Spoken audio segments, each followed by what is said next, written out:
Rational expressions.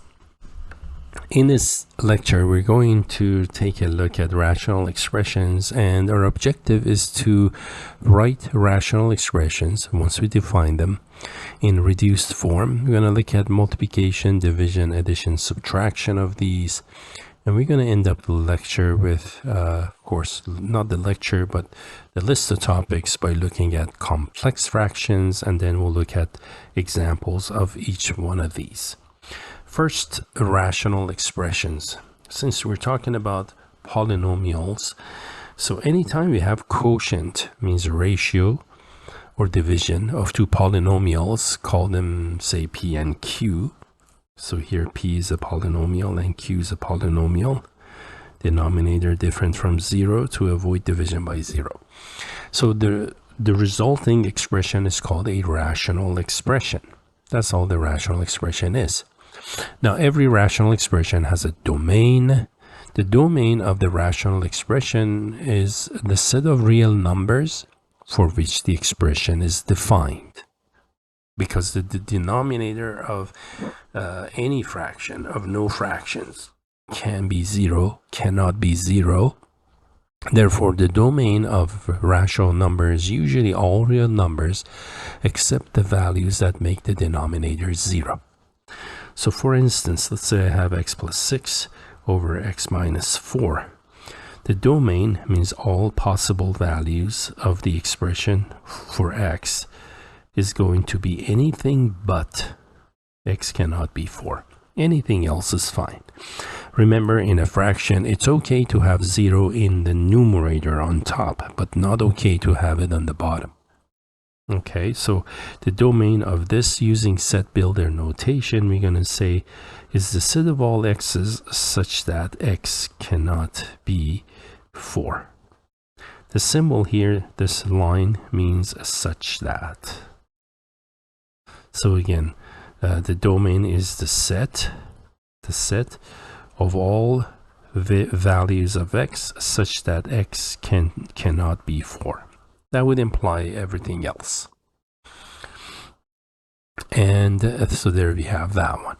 Now, what if, for instance, I have something like x plus 8 divided by x plus 5 divided by x minus 2, x plus 5, something like that. What is the domain of this one?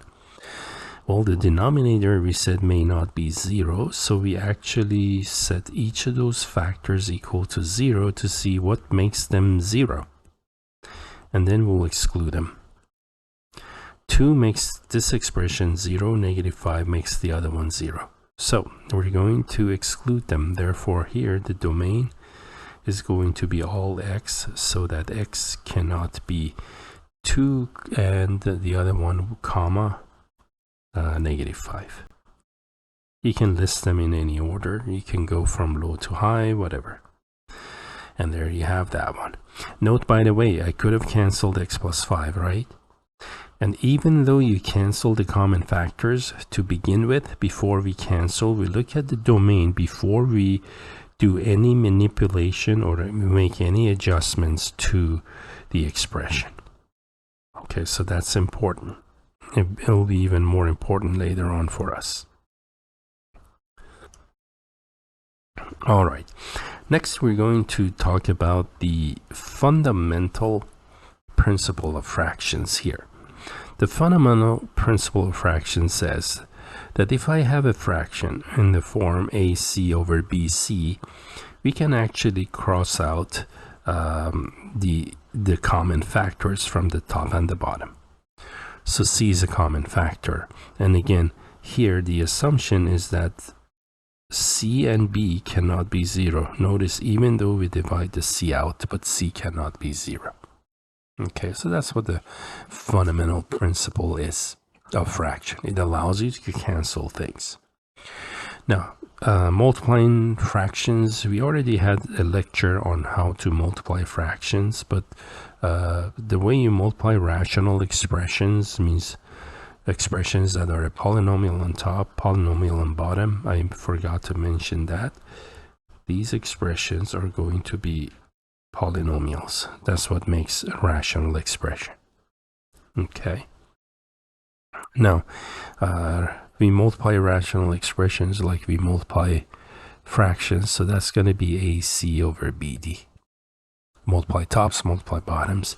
If we divide them, to divide A over B divided by, let's say, C over D, we invert and multiply the other one, D over C. And if there are common factors, according to the fundamental principle, we can cross them out.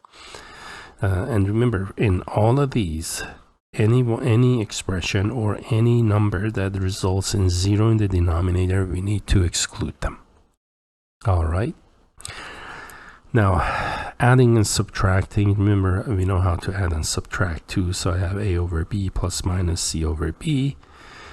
Add, subtract, you just multiply, you add, subtract the bottom, the top divided by the common denominator, the bottom here.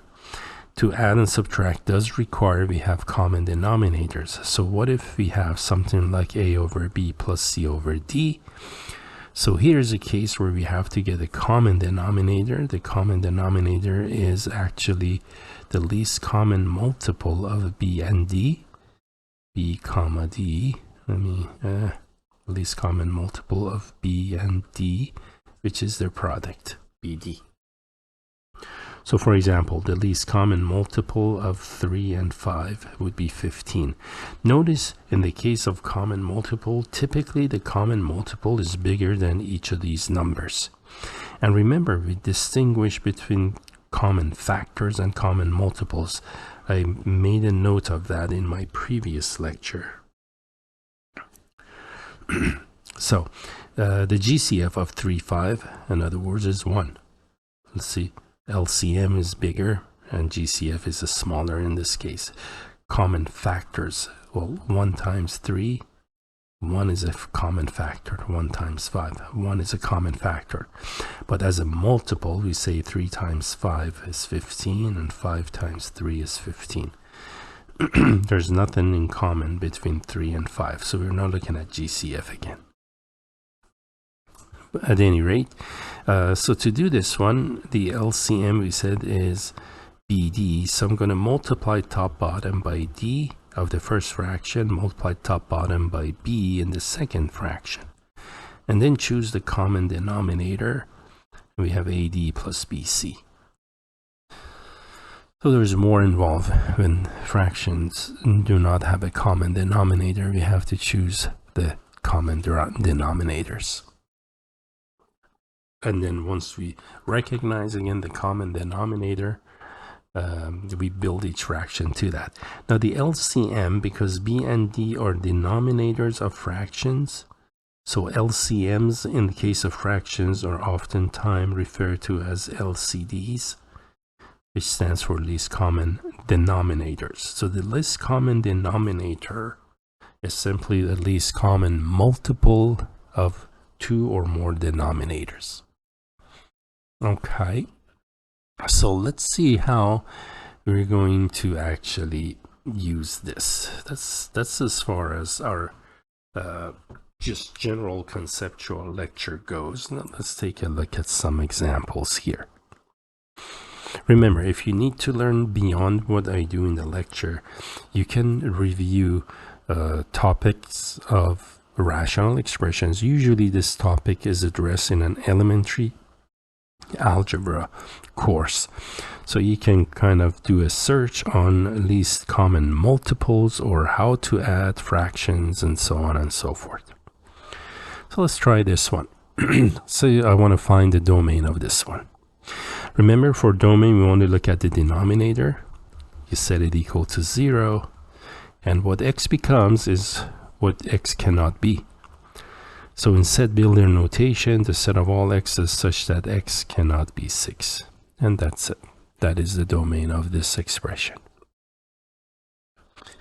If I do another one, let's say I want to do x squared minus 1 over x plus 1. Again, -1 makes this bottom number 0, so x such that x cannot be -1. And note, the numerator, I can write it as x minus 1, x plus 1. Denominator, of course, is just x plus 1. Next step, I can divide out common factors. So this would be just x minus 1. See how that works? And therefore, even after we cross these common factors out, notice this is the simplified expression. And -1 works perfectly fine in this one. When I in fact put a -1, don't I get a -2? So it works fine, doesn't it? Then how come I exclude it? It's because I was not given the choice of -1. Of all the infinite numbers that I'm given, they took -1 out, gave me everything else. So I'm not even allowed to plug that in because I wasn't given that to begin with. All right, let's take a look at, how about to make this one another example. This next example, what about something like 8x squared plus 16x divided by 4x squared, something like this one. For this one, we want to simplify it. So to simplify, a couple of ways we can do it. Because we're dividing by a single term called the monomial, we can divide individually 8x squared by 4x squared, 16x by 4x squared, and simplify each fraction. So the first fraction, if I simplify, the x squareds cancel, I only get 2. The second fraction, 16x over 4x squared, 16 divided by 4 is 4 on top, and x on top and x on the bottom. This one and 1 on the bottom crosses out, leaving me with just x. So there you go. That would be a potential answer, right? So I have 2 plus 4 over x. Or I can do this. I can factor the numerator. Let's factor out the GCF. The GCF of 8 and 16 is 8. The GCF of x squared and x is x also. So from the first expression, we only have x. From the second expression in the numerator, what remains is a 2. And the denominator is 4x squared. Now, I can divide the common factors now. I can, for instance, divide 8 by 4, that's 2. And x on top and x on the bottom divides out. And what's left over is namely 2 on top, a binomial x plus 2, and an x on the bottom. Now you're probably going to say, wow, look at this one, look at that one. They don't look the same. Yeah, they don't look the same, you're right. They're not identical in the way they look, but they actually are the same expressions. We can go from one to the other. Now this is the form, by the way, we like. So usually what we do is factor the numerator and divide out common factors. Okay. But this works with this one. We still have to combine the fractions. So let's combine these 2 and the fraction. Let's combine those and see what happens. Well, in order to combine the 2 with 4 over x, I need to choose the LCD, right? Now the LCD is going to be x.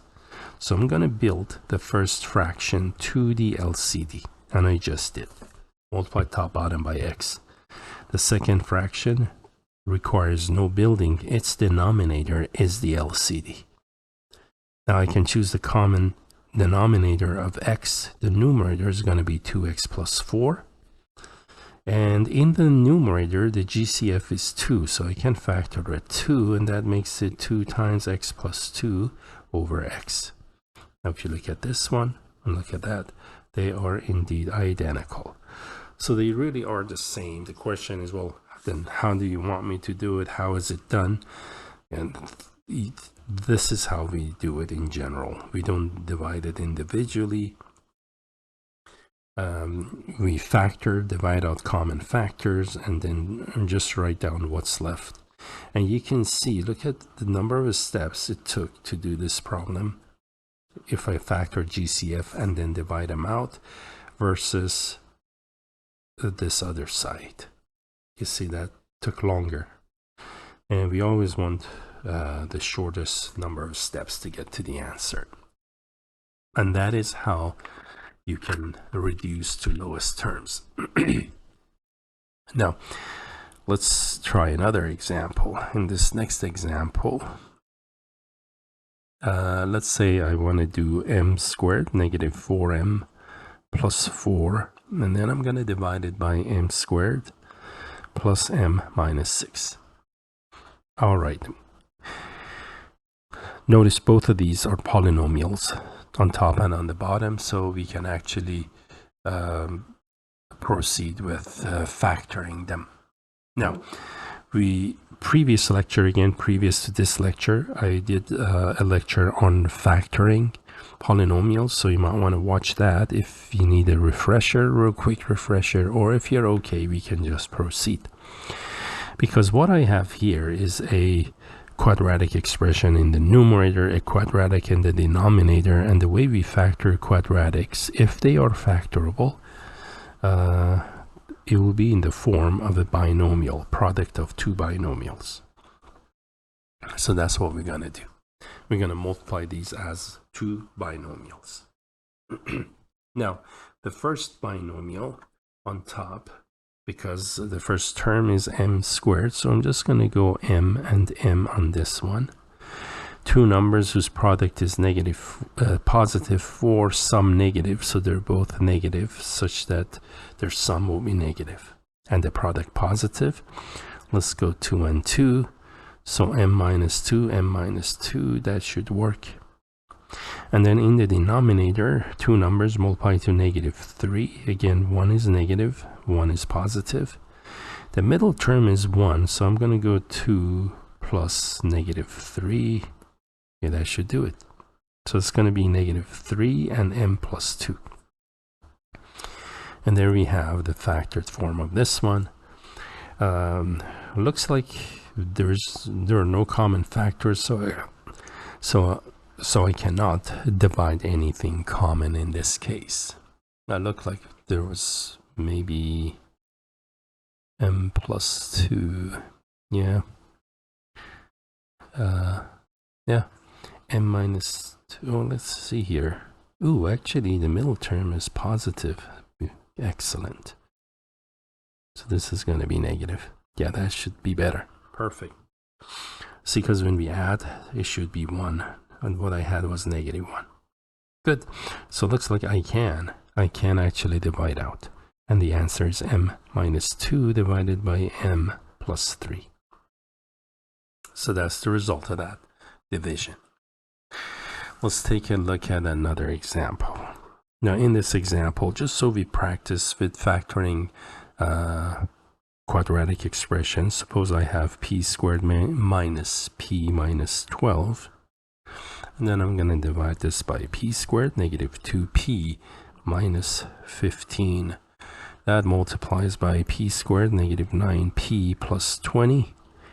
And then divided by p squared, minus 8p plus 16. So let's take a look at this one. They look totally different, but hopefully once we factor them, we can reduce them to smaller expression.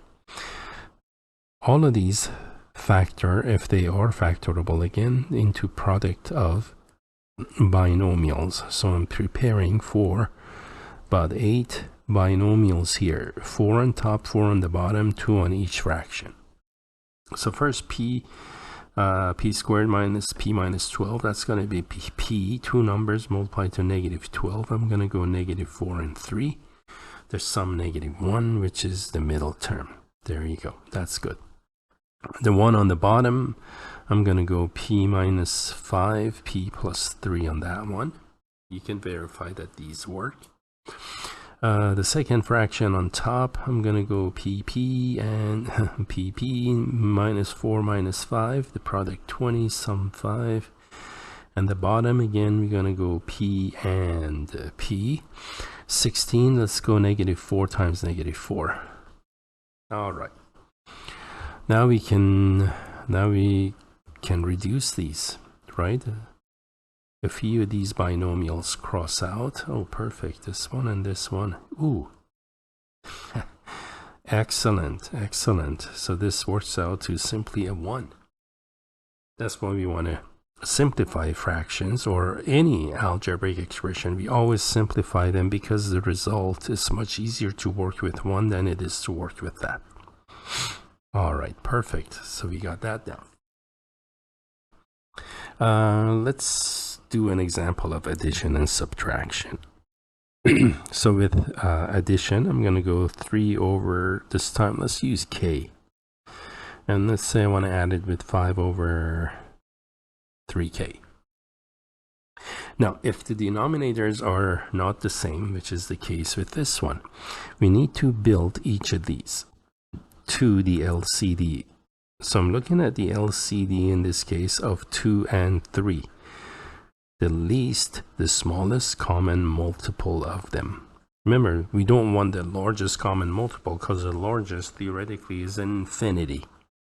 So we want the smallest common multiple. And to do that, this least common multiple of 2 and 3 is their product. That's going to be 6.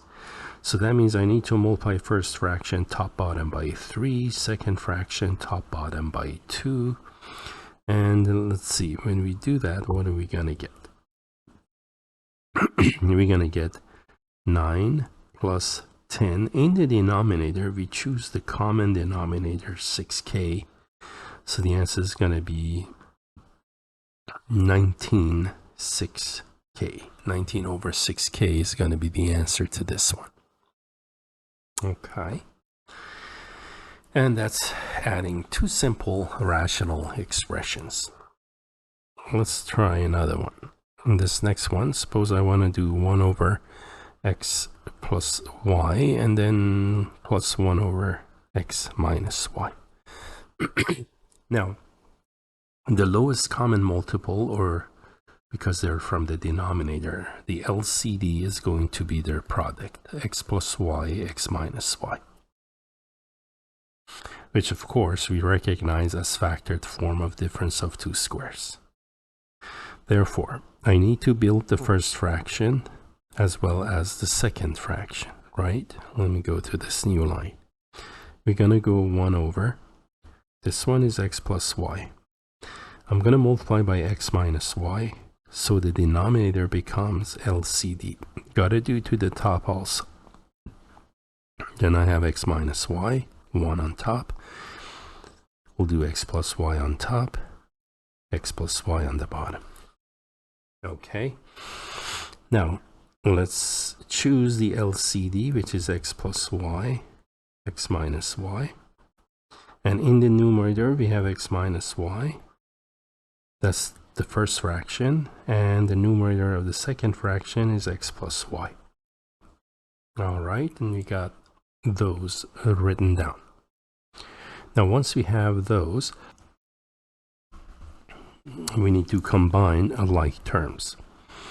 Y and negative y, these are opposites. Opposites add to 0. We have 2x over, and I'm going to write difference of two squares here, x squared minus y squared. Well, actually, we could do that, but let me just not do that actually. And the reason is because we like things in factored form. I mean, we went through the whole lecture on how to factoring, right?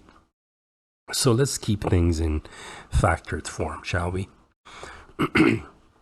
It wouldn't be wrong what I had, but again, the premise here is since we are factoring everything out, let's might as well finish with factoring here.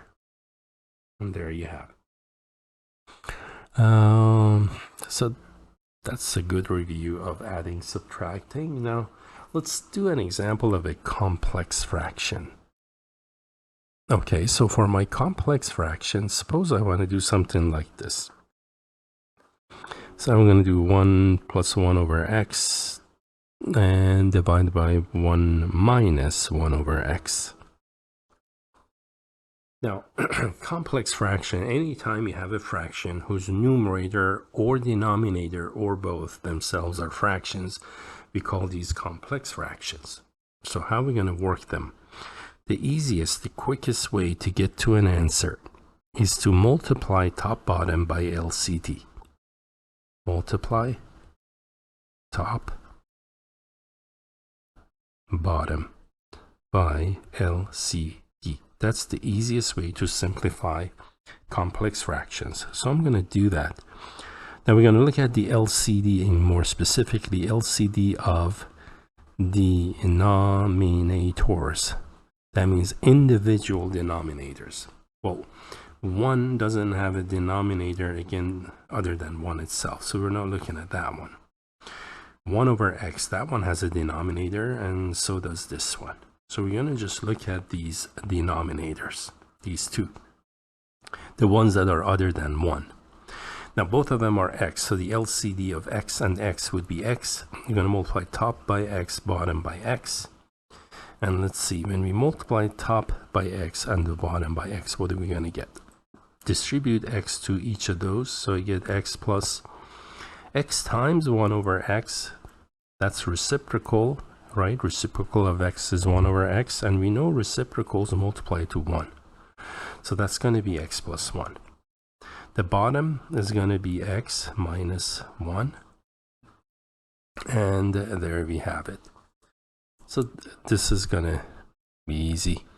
The answer is going to be x plus 1 over x minus 1. Notice we were able to do this in just one step. Now let's try, what if something I have isn't as simple as the one we just did? Let's say I have something like this one. Suppose I want to do, I don't know, with complex fractions, let's say I want to do x plus 4 over x minus 3 over x minus 2, and then all of that divided by x over x plus 2 plus x over let's go, I don't know, x minus 3. I just want to show you something that really doesn't look that good at all, right? So I want to divide these two things. So first thing we want to do is multiply top bottom by LCD of denominators. So in this case, I need to know the LCD here. We're looking at LCD of x. See, denominator, as long as they're not 1, we need to consider them. So it's x minus 2, x plus 2, x minus 3. The LCD is actually going to be their product. Okay, so it's going to be x times x minus 2 times x plus 2 times x minus 3. If we do that in one step, we can actually get rid of 4 fractions, and we'll have just a single fraction. So I'm going to do that. I'm going to multiply the top by x minus 2, x plus 2, x minus 3, and the bottom by the same thing, x minus 2, x plus 2, x minus 3. All right, now let's do this. When we distribute, and don't worry, I just want to show you how we can reduce it to a fraction. We're not going to work this in details, it will take too long. So we're going to distribute now LCD to first and second fraction. When we distribute the LCD to the first fraction, okay, the x that is here and this x will divide out. When we distribute to the second fraction, the x minus 2 in the LCD and this x minus 2, those will divide out. In the denominator, the x plus 2 times x plus 2, x minus 3, x minus 3, those will divide out. So what are we going to end up with? First fraction in the numerator is going to be its numerator. The x will be gone. Remember, this x and that x will be gone. So I have the remaining factors of the LCD, x plus 2, x minus 3, minus the second fraction is 3, right? 3. The x minus 2s, I said, to divide out. So you have 3x, x plus 2, x minus 3. All right, and there you go. See how in the numerator we just have an expression. The denominator works the same way. The x plus 2 cancels, so it's going to be x times x. I'm looking at the LCD. There you go.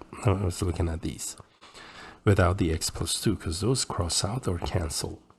Plus, looking at this fraction, the x minus 3 is cross out. So it's going to be x times x minus 2, x plus 2. There. And again, don't worry, I don't want to carry this on because it's going to take too long. I just wanted to show you this expression. I can multiply, combine like terms, multiply, combine like terms now.